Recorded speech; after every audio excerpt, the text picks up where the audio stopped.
մեկը Արթիքի քրեակատարողական հիմնարկի պետի տեղակալի որդին էր։ Մի մարդու որդի, ում հայրը քրեակատարողական հիմնարկում քրեական ենթամշակույթի դեմ պայքարում, բայց իր ընտանիքի անդամը, իր անձամբ իր երեխան ծեծելուց ասում է, խփում եմ, ես դու մեզ ծախել։ Ինչու է մինչ այժմ պետի տեղակալը պաշտոնավարում եւ դուք ինչ քայլեր եք պատրաստվում իրականացնել։ Նախ եկեք արձանագրենք, որ այն իրողությունը, որն ունենք այսօր, դրական է այն առումով, որ քրեակատարողական ծառայության աշխատակցի երեխան նույնիսկ կարող է տեղափոխվել քրեակատարողական հիմնարկ խափման միջոց կրելու։ Այսինքն մենք ունենք այնպիսի իրավիճակ, որ նույնիսկ համակարգի աշխատողի ընտանիքի անդամները անձեռնմխելի չեն եւ չեն կարող լինել։ Այսինքն սա մեր իրողությունն է, ինչը ուրախալի փաստ է։ Ինչ վերաբերում է այնքան որքան որ դատարանն է նշանակել, եթե չեմ սխալվում, 20 օրվա մասին է խոսքը։ Եվ քանի որ հարցը հնչեց, հիշեցնեմ, որ նախարարություն եւ քրեակատարողական ծառայությունը միայն խափամամիջոց կատարող մարմին է, այսինքն նշանակման հետ եւ ժամկետի հետ որևէ կապ չունի։ Իսկ հայրը հոր հետ կապված ես կասեմ հետեւյալը. նախ լիազորությունների դադարեցման կոնկրետ հիմքեր կան եւ քանի դեռ չեն ստացվել տվյալներ, որպեսզի նաեւ չկան եւ ստուգվել են, որ հայրը խոչընդոտել է քննության իրականացմանը, ինչ որ կերպ ազդել է նախաքննության վրա կամ փորձել է ինչ որ պայմաններ ստեղծել, որպեսզի որդին ավելի լավ պայմաններում խափամամիջոցը կրի, մենք չենք դիտարկել պաշտոնավարման դադարեցման հարցը։ Եթե եւ երբ ձեռք կբերվեն այնպիսի տվյալներ, որոնք անհամատեղելի կլինեն լիազորությունների շարունակականության հետ, մենք այդ հարցը կքննարկենք։ Բայց եւս մեկ անգամ շատ կարեւոր է, որ շեշտադրվի այն հանգամանքը, որ ծառայողի ընտանիքի անդամը եւս ենթակա է պատասխանատվության մեր երկրում այն կերպ, ինչ կերպ ցանկացած։ Տեղեկություններ կա, որ երեխան անօգնական է, ինքը իր պապիկն է երեխային պահում, ու արդեն հասնում են նրան, պաշտոնյաների, մանկապարտեզի տնօրենի, դպրոցի փոխտնօրենի։ Ես չեմ ցանկանում խոսել բողոք չլինի մարդկանց կյանքից առհասարակ եւ նույնն էլ ձեզ եմ խորհուրդ տալիս։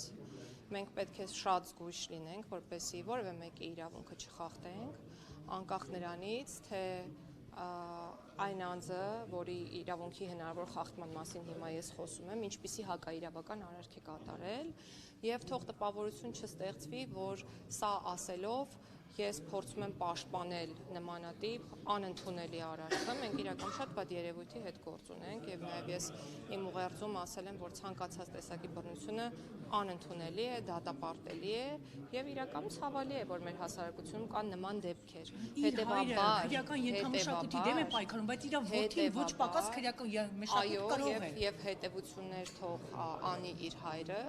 հետեւություններ անի ընտանիքը, հետեւություններ անի ցանկացած ընտանիք, որը մեծացնում է երեխա այսօր մեր պետությունում, եւ հետեւություններ կանենք նաեւ մենք։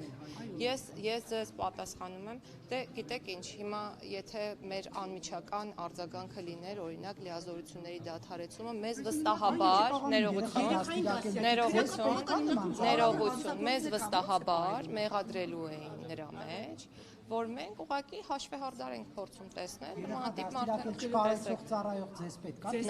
որը անգամ եթե երեխային չի կազմա 100,000-ավոր հանցագործների մենք հստակ գիտենք, թե մեզ ինչպիսի ծառայողներ են պետք, այդ ծառայողները պետք է լինեն բարևար, անկաշառ, պրոֆեսիոնալ։ Երեխա դաստիարակել կարողանալ չկարողանալը այլ հարց է, ամեն դեպքում ուզում եմ դες հիշեցնել, որ մեր երկրում չի գործում կոլեկտիվ պատասխանատվության ինստիտուտը եւ գործում է անհատական եւ անձնական պատասխանատվության ինստիտուտը եւ սա նշանակում է, որ քրեական պատասխանատվության տարիքի հասած անչափահասը ինքն է պատասխանատու իր կողմից կատարված հակաիրավական արարքի համար։ Ինչ վերաբերում է հորը, ես կրկնում եմ, եթե ձեռք կբերվեն այնպիսի տվյալներ, որոնք կվկայեն այնպիսի արարքների կատարման մասին, որոնք անհամատեղելի են պաշտոնավարման հետ, մենք կքննարկենք։ Ներքին քննություն եք անում Տիկին Գալյան։ Մենք միշտ բոլոր դեպքերով անում ենք ներքին քննարկումներ եւ արձանագրումներ մեզ համար, եւ եթե որոշակի կոնկրետ հետևանքներ, որոնք ակնկալում է հանրությունը հենց այդ պահին չեն առաջանում, դա չի նշանակում, որ դրանք չեն քննարկվում եւ չեն կարող առաջանալ ապագայում։ Քրեակատարողական հիմնարկում հերթական դատապարտյալն էր 22-րդ մահը։ Եվ իրավապաշտպանները եւս հազանգում են այդ խնդրի մասին, որն առկա է, ինչի հետևանք է այս ամենը։ Տարբեր խնդիրների հետևանք են մահերը, յուրաքանչյուր կոնկրետ դեպքում խնդիրը տարբերվող է, ունենք ինքնասպանության դեպքեր եւ ունենք ֆիզիոլոգիական մահեր, այսինքն կենսաբանական այնպիսի մահեր, որոնք արձանագրվում են, չգիտեմ, առողջության հետ կապված որոշակի խնդիրների հետևանքով։ Մենք մի քանի ուղղությամբ ենք աշխատում, նախ ինքնավնասում եւ ինքնասպանություն հնարավոր կատարող անձանց պարագայում փորձում ենք կանխել այդ դեպքերը, շատ շուտով կունենանք առանձին կահավորված խցեր,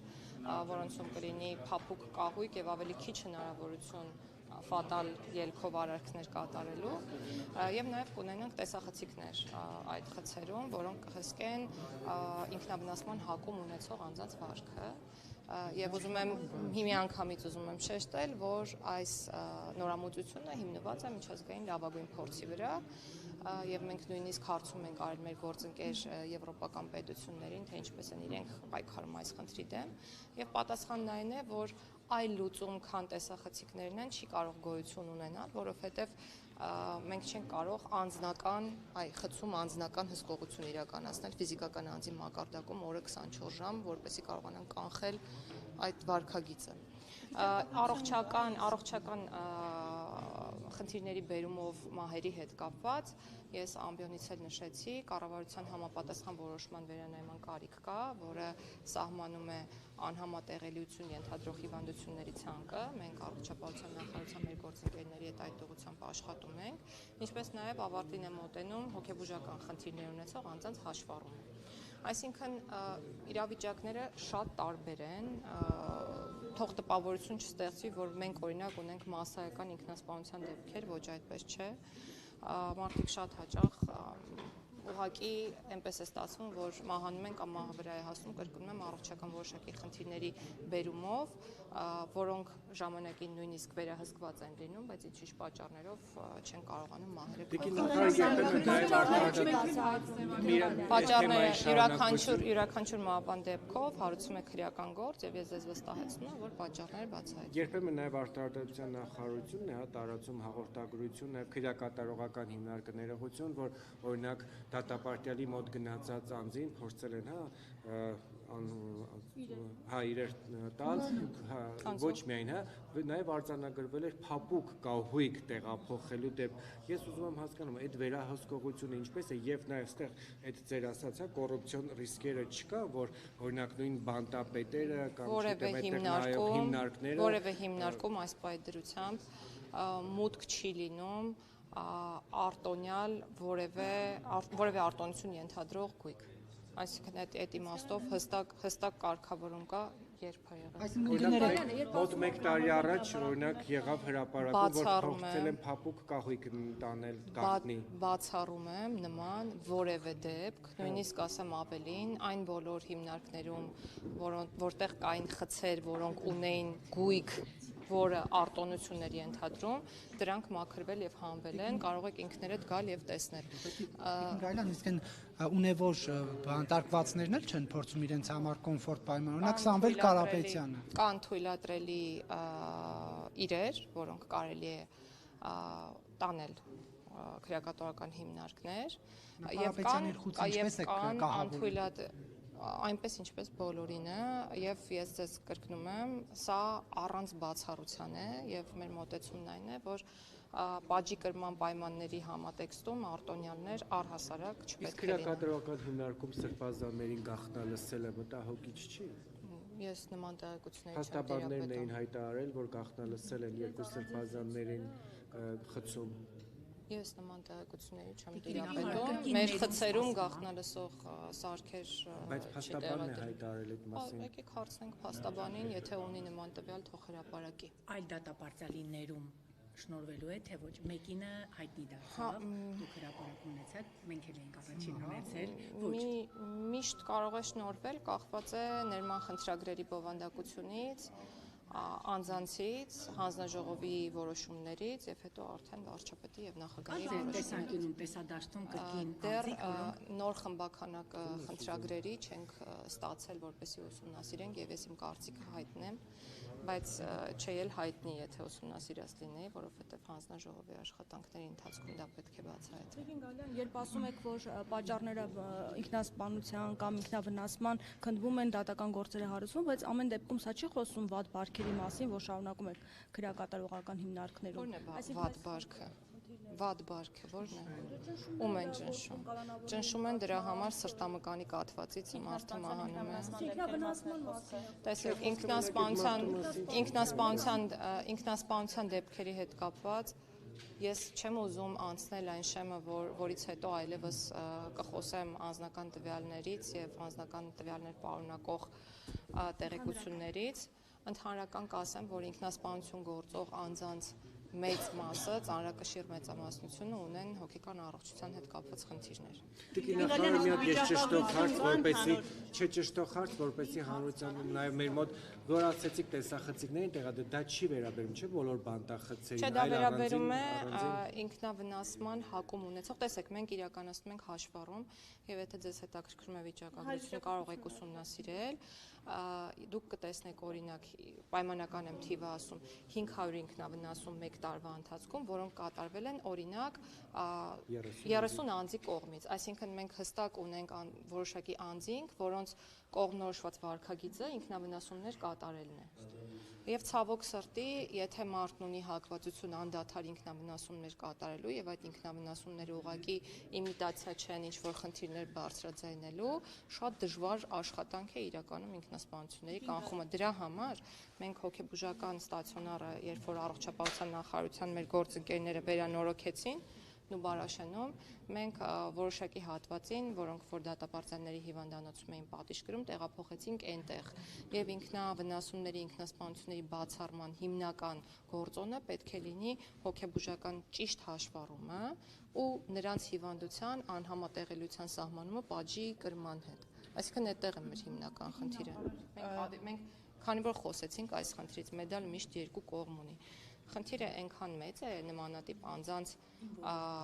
պահելու, ուղղակի աննկարագրելի է, բայց քանի որ խոսել ենք, ասեմ, մենք նաև առնչվում ենք այլ անձանց իրավունքներին, որովհետև անձինք խնդիրներ ունեն նաև այդ կենսապայմանների պահպանման ու այդ իրենց միկրոսոցիալական միջավայրերում, օրինակ մաքրության պահպանման եւ այլն, եւ շատ հաճախ նաեւ խնդիր ենք ունենում մենք դա իրենց փոխարեն իրականացնելու, որպեսզի իրենց կենսագործունեությունը հավուր պատշաճի ապահովենք։